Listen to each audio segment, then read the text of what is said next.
सुप्रभात बच्चों, मैं जितेंद्र प्रताप सिंह केवी ऑनलाइन हिंदी क्लास में आप सभी का स्वागत करता हूं। बच्चों, आज हम सब कक्षा 7 की पाठ्यपुस्तक बसंत भाग 2 के पाठ हिमालय की बेटियां का अध्ययन करेंगे, जिसे नागार्जुन जी ने लिखा है। इस पाठ में हिमालय से निकलने वाली नदियों के बारे में बताया गया है और लेखक ने बताया कि हिमालय की ऊंची ऊंची चोटियों से निकलकर जो नदियां हैं वो किस प्रकार अपना रूप परिवर्तन करती हैं, और इसे लेखक बड़े ही रोचक ढंग से लिखते हैं। ठीक है, तो हम यहाँ पर ये पढ़ने वाले हैं कि किस प्रकार हिमालय से निकलती हैं नदियाँ और उनका क्या स्वरूप होता है ऊंचे ऊंचे पहाड़ों पर जब वो होती हैं, और फिर किस प्रकार उनका स्वरूप परिवर्तन होता है, क्या बदलाव आते हैं जब वो मैदानों की ओर आती हैं और मैदानों में जब वो प्रवाहित होती हैं तब। ठीक है, तो आप तैयार हैं? चलिए आगे देखते हैं। पाठ हिमालय की बेटियां। बच्चों, यहाँ पर बात की गई है हिमालय की। ठीक है, तो सबसे पहले ये ज़रूरी है जान लेना कि हाँ, हिमालय क्या है। आप सबको पता होगा हिमालय क्या है। हिमालय एक पर्वत है, और पर्वत और उसमें भी विशेष बात क्या है कि विश्व का सबसे ऊंचा पर्वत है ना बच्चों। और हिमालय की बेटियां, अब हिमालय की बेटियां पर्वत की कोई बेटियां हो सकती हैं क्या? ठीक है, तो यहाँ ये सोचने वाली बात है। ठीक, तो बच्चों हिमालय से जो नदियाँ निकलती हैं, ठीक है, तो उन्हें ही हिमालय की बेटियाँ कहा गया है। अब आपके मन में ये भी प्रश्न आ रहा होगा कि नदियाँ और नदियों का उद्गम किसी पर्वत से क्यों होता है? क्या आप जानते हैं कि हिमालय से किसी पर्वत से नदियाँ क्यों निकलती हैं? बच्चों, किसी पर्वत से नदियाँ इसलिए निकलती हैं क्योंकि जैसे जैसे हम ऊंचाई की ओर जाते हैं वैसे वैसे तापमान कम होने लगता है। बच्चों, पहाड़ों पर लगभग 5,500 मीटर के ऊपर अस्थायी रूप से हिमरेखा विद्यमान रहती है, अर्थात बर्फ़ ही बर्फ़ होता है। और आपको जान के बड़ा आश्चर्य होगा कि जो हमारे पास यहाँ पर जो बारिश होती है, इस प्रकार पानी की बूंदों के रूप में वहाँ पर बारिश नहीं होती।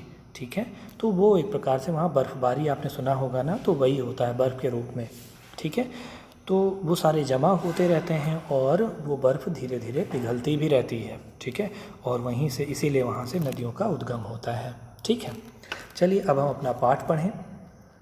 आप बहुत ध्यान से पाठ को पढ़ेंगे, उच्चारण को विशेष रूप से सुनेंगे। ठीक है, और अभ्यास करेंगे। कुछ जो कठिन शब्द हैं उन्हें आप ज़रूर लिखेंगे अपनी कॉपी में। ठीक है, अभी तक मैंने उन्हें दूर से देखा था, बड़ी गंभीर, शांत, अपने आप में खोई हुई लगती थी। संभ्रांत महिला की भांति वह प्रतीत होती थी। उनके प्रति मेरे दिल में आदर और श्रद्धा के भाव थे।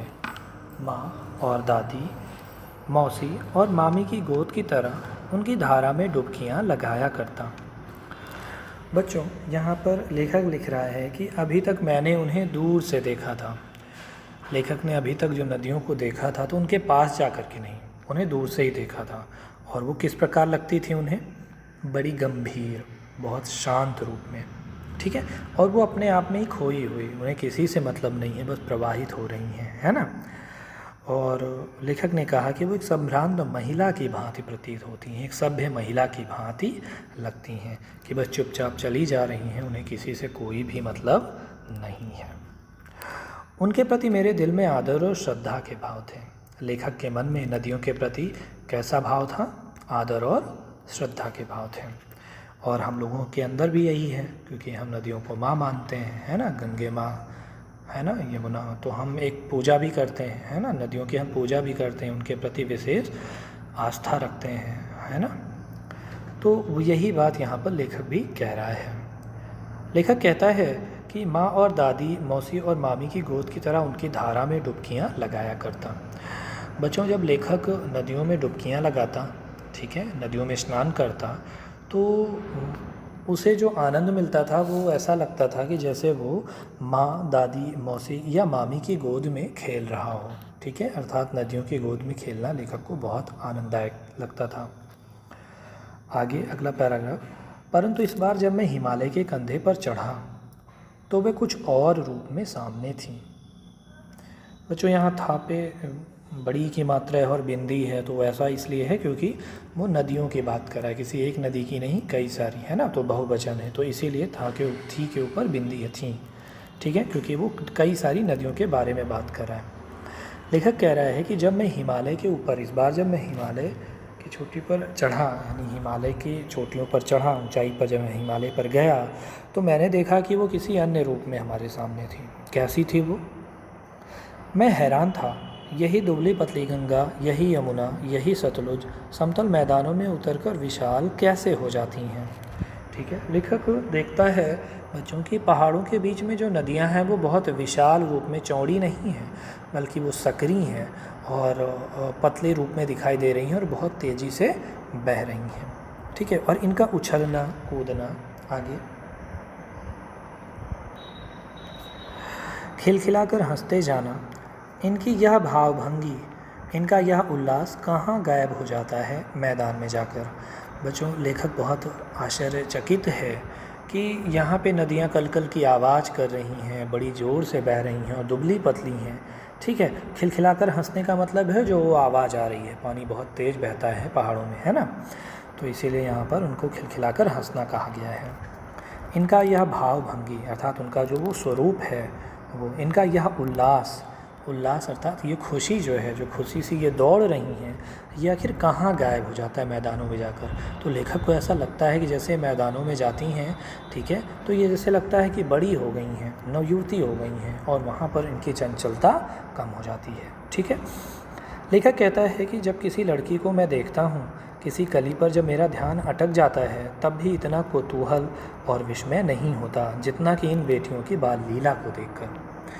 बच्चों, लेखक बताता है कि जब मैं किसी बालिका को देखता हूँ या फिर किसी पेड़ पौधे की कली को देखता हूँ, तो भी वह इतना आकर्षक, इतना रोमांचित मुझे महसूस नहीं होता जितना रोमांचित और आनंददायक मुझे अभी मैं महसूस कर रहा हूँ, जितना आनंददायक मैं महसूस कर रहा हूँ इन पहाड़ों के बीच में, इन नदियों को देख करके। ठीक है, कि किस प्रकार से ये कल-कल की आवाज़ करते हुए दौड़ी हुई चली जा रही हैं। शब्दार्थ है ये आपके लिए, आप इसे लिखेंगे भावभंगी अर्थात विभिन्न स्वरूप।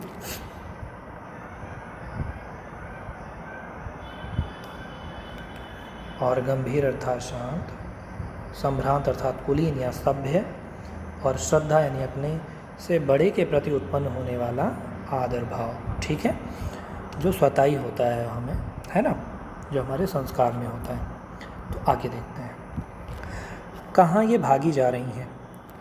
बच्चों, यहाँ पर लेखक प्रश्न कर रहा है कि ये नदियाँ कहाँ दौड़ी जा रही हैं, वह कौन लक्ष्य है जिसने इन्हें बेचैन कर रखा है। अपने महान पिता का विराट प्रेम पाकर भी अगर इनका हृदय अतृप्त ही है, तो वह कौन होगा जो इनकी प्यास मिटा सकेगा।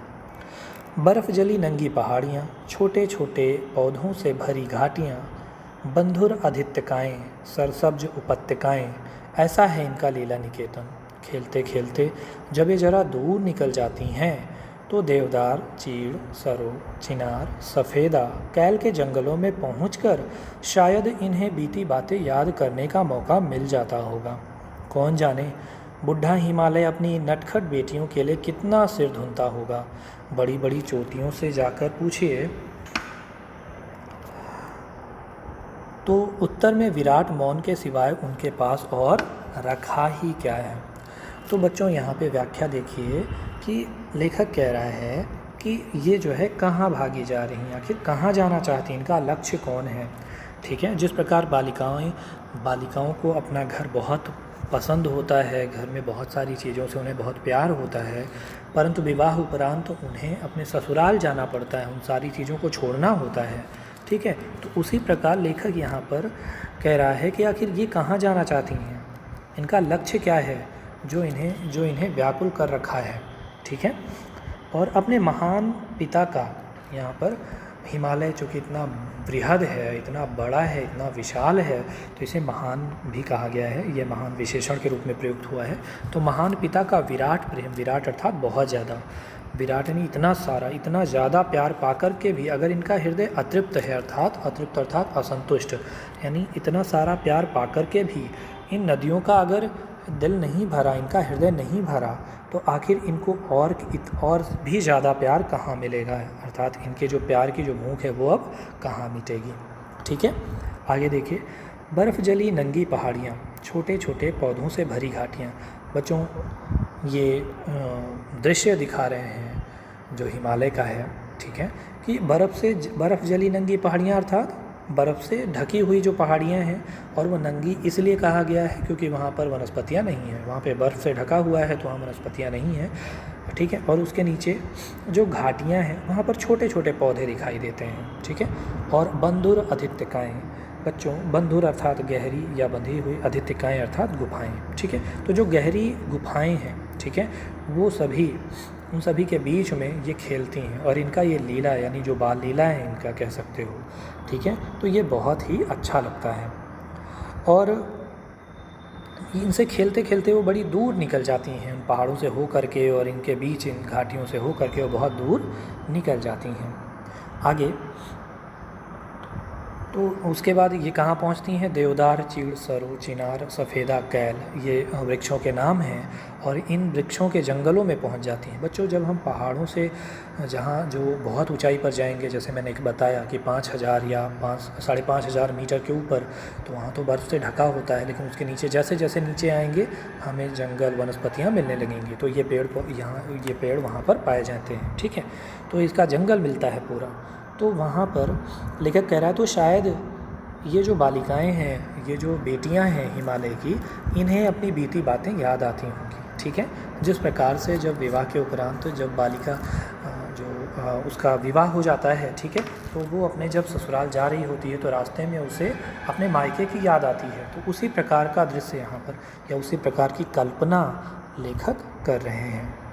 आगे, कौन जाने बुढ़ा हिमालय अपनी नटखट बेटियों के लिए कितना सिर धुनता होगा। बुढ़ा, यहाँ पे हिमालय को बुढ़ा कहा गया है, और नटखट बेटियों को क्या कहा गया? नटखट अर्थात शरारती।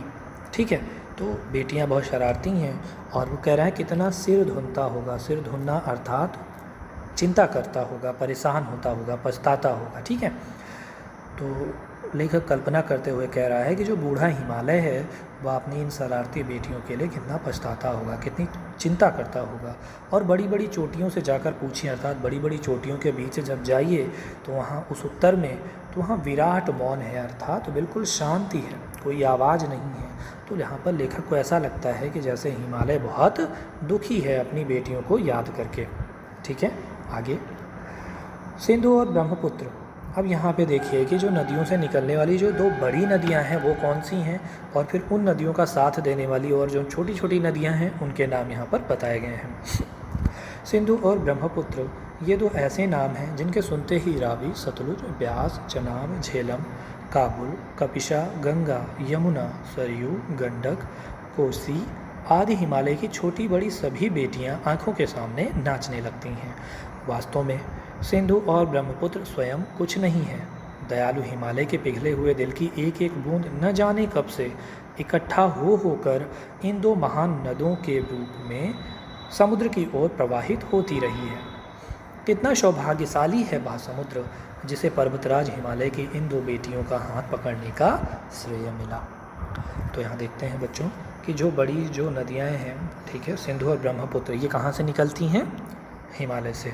तो जब इनका नाम जैसे ही हम सुनते हैं, ठीक है, तो हमें और किन किन नदियों के नाम याद आ जाते हैं? रावी, सतलुज, ब्यास, चनाब, झेलम, काबुल। ठीक है, कपिसा, गंगा, यमुना, सरयू, गंडक, कोसी आदि।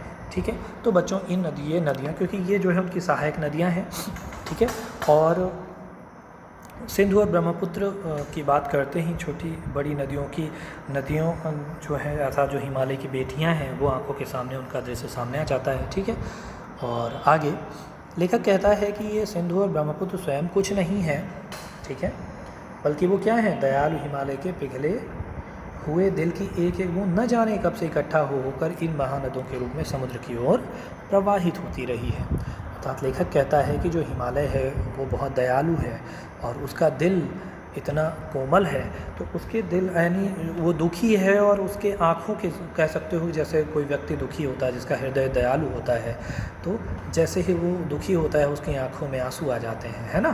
तो उसी प्रकार यहाँ पे ये कवि कल्पना कर रहा है कि जैसे हिमालय दुखी है, उसका हृदय बड़ा दयावान है, ठीक है, और इसीलिए उसकी आँखों से आंसू निकल पड़ते हैं, और वही न जाने कब से, ठीक है, हिमालय दुखी है, रो रहा है, और उसी से जो है ये इनकी उत्पत्ति हुई और ये प्रवाहित समुद्र की ओर प्रवाहित होती रही। फिर लेखक कहता है कि कितना सौभाग्यशाली है वह समुद्र, अर्थात समुद्र इतना सौभाग्यशाली है, ठीक है, जो जिसे पर्वतराज हिमालय, पर्वतों का राजा कहा जाता है हिमालय को बच्चों, ठीक है, तो पर्वतराज हिमालय की इन दो बेटियों का हाथ पकड़ने का श्रेय मिला, ठीक है, तो ये जो इतना महत्व मिला, ठीक है, तो इतना गौरव मिला सागर को, क्योंकि वो पर्वतराज हिमालय की बेटियों का हाथ पकड़ने को उसे मिला, उसका पति बनने का अवसर मिला, ठीक है।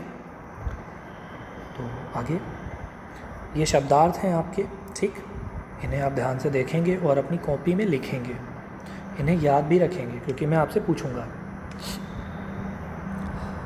भावभंगी अर्थात विभिन्न स्वरूप, उल्लास अर्थात खुशी, कौतूहल अर्थात जिज्ञासा, विस्मय हैरानी, विराट प्रेम अर्थात अत्यधिक प्रेम, बहुत ज़्यादा प्रेम, अतृप्त अर्थात असंतुष्ट, बंधुर अर्थात गहरी या बंधी हुई, अधित्यकाएँ अर्थात गुफाएँ, सरसब्ज उपत्यकाएँ अर्थात हरी भरी घाटियाँ, सिर धुनना अर्थात पछताना, मौन चुपचाप, प्रवाहित अर्थात बहना, आकर्षक अपनी ओर खींचने वाला, लुभावना या मन को भाने वाला, राइट, और झिझक अर्थात शब्द, ठीक है। तो इन्हें थोड़ा सा ज़्यादा ध्यान से आप देखिएगा, ठीक है, इम्पॉर्टेंट है सारे।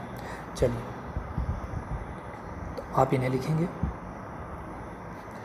आगे अगला पैराग्राफ है, जिन्होंने मैदानों में ही, देखिए यहाँ पर लेखक कहता है बच्चों कि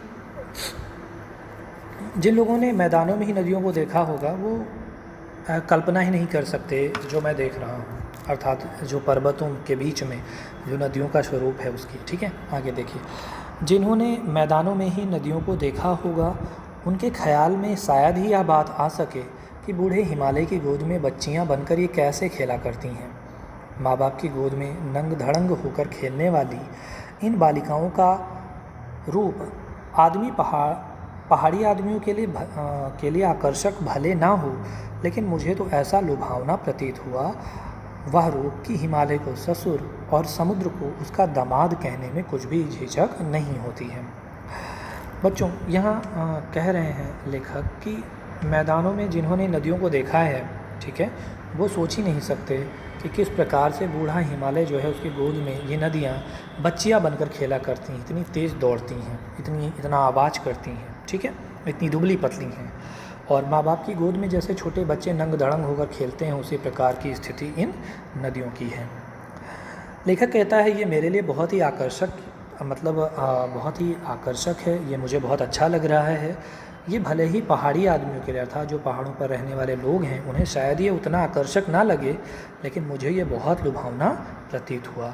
और लेखक को या इतना अच्छा लगता है और इतने कल्पना में इतने खुश हैं कि वो कहते हैं कि जैसे लगता है कि हिमालय ससुर है, ठीक है, और समुद्र जो है उसका यानी हिमालय का दामाद है, ठीक है। तो इस प्रकार जो है उसमें उन्हें कोई भी संकोच नहीं होता। तो लेखक कितना अधिक खुश है। ये दो प्रश्न हैं आपके लिए। हिमालय को बूढ़ा क्यों कहा गया है? बच्चों, हिमालय को यहाँ पर, हिमालय से नदियाँ निकलती हैं और नदियों को जो है लेखक ने कल्पना के द्वारा मतलब कल्पना की कि नदियाँ जो है हिमालय की बेटियाँ हैं और इसीलिए हिमालय को पिता का स्थान मिला और इसीलिए लेखक ने हिमालय को बूढ़ा कहा है, ठीक है। लेखक ने हिमालय और समुद्र में क्या संबंध बताया है और क्यों, यहाँ पे आपने पढ़ा ही, ठीक, और क्यों वो आपको बताना है, ठीक है, कि लेखक ने हिमालय और समुद्र में ससुर और दामाद का संबंध बताया है, क्योंकि नदियों की उत्पत्ति हिमालय से होती है और अंत में नदियाँ जाकर के समुद्र में मिल जाती हैं, ठीक है, इसलिए समुद्र को उसका दामाद कहता है। पाठ को ध्यान से पढ़कर निम्नलिखित प्रश्नों के उत्तर लिखिए। अभी तक हमने जो पढ़ा और उससे संबंधित ये प्रश्न हैं आपके लिए कि लेखक को दूर से देखने पर नदियाँ कैसी प्रतीत होती थीं। पहला प्रश्न है कि लेखक ने अभी तक जो दूर से देखा था तो नदियाँ उसे कैसे लगती थी। दूसरा प्रश्न है लेखक के मन में नदियों के प्रति कैसे भाव थे। ठीक है, आपने पढ़ा था कि श्रद्धा और आदर के आदर और श्रद्धा के भाव थे। तीसरा प्रश्न है नदियों की धाराओं में डुबकियां लगाना लेखक को कैसा लगता था। चौथा प्रश्न है हिमालय के कंधे पर चढ़ना का क्या तात्पर्य है। बच्चों हिमालय के कंधे पर चढ़ना अर्थात हिमालय पर्वत पर जाना है ना, उस पर चढ़ना। और पांचवा प्रश्न है लेखक ने नदियों को बेटियों की संज्ञा क्यों दी है। ठीक। और छठा प्रश्न है बच्चों आपके लिए कि पाठ के लेखक का नाम बताइए। तो अभी तो ये हमारा आज के लिए इतना ही, और ये पहला पार्ट था, और इसके आगे का अगले वीडियो में आप देखेंगे। और उम्मीद करता हूँ कि ये पाठ आपको समझ में आया होगा। जो कठिन शब्द हैं उन्हें आप लिखिए, इन प्रश्नों को लिखिए, और यदि कहीं कोई समस्या होती है तो आप मुझसे पूछिए।